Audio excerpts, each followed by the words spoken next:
అటు ఇటుగా జరుగుతున్న పరిణామాలు చూసి నికార్సుగా ఉన్న వాటి మీదుగా డౌట్ పడే పరిస్థితి కనిపిస్తోంది ఇండస్ట్రీలో. సినిమా భారీగా ఉందంటే ఎన్నిసార్లు వాయిదా పడుతుందోనని అనుమానపడే పరిస్థితులు. మిగిలిన వాటి విషయం ఎందుకు కానీ మేం మాత్రం మాట మీదే ఉన్నాం అంటున్నారు కాంతారా మేకర్స్.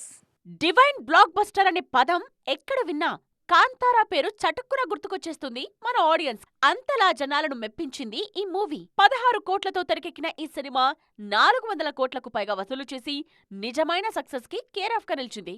ఆ మూవీ ఇచ్చిన కాన్ఫిడెన్స్ తో ప్రీక్వెల్ ని అత్యంత భారీగా, శ్రద్ధగా, డీటెయిల్ గా తెరకెక్కిస్తున్నారు రిషబ్ శెట్టి. తొలి భాగం ఎక్కడి నుండి మొదలైందో అంతకు ముందు జరిగిన సంఘటనలను కాంతారా ఫస్ట్ పార్ట్ లో చూపించనున్నారు.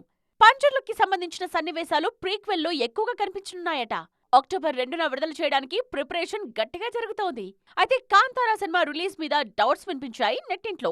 మీరేం డౌట్ పడకండి, చెప్పిన టైంకొచ్చి తీరుతాం. మా ప్లానింగ్ కి తగ్గట్టే అన్ని పనులు జరుగుతున్నాయి. మమ్మల్ని నమ్మండి, చెప్పిన తేదీకి మిమ్మల్ని పలకరిస్తాం. ఊహాగానాలకు దూరంగా ఉండండి అంటూ రిలీజ్ డేట్ ని మరోసారి స్పష్టం చేశారు మేకర్స్. ఈ ఏడాది రిలీజ్ అయ్యే అత్యంత భారీ సినిమాల్లో కాంతారా ఉంటుందని ఇప్పటికే పలుమార్లు చెప్పారు రిషబ్.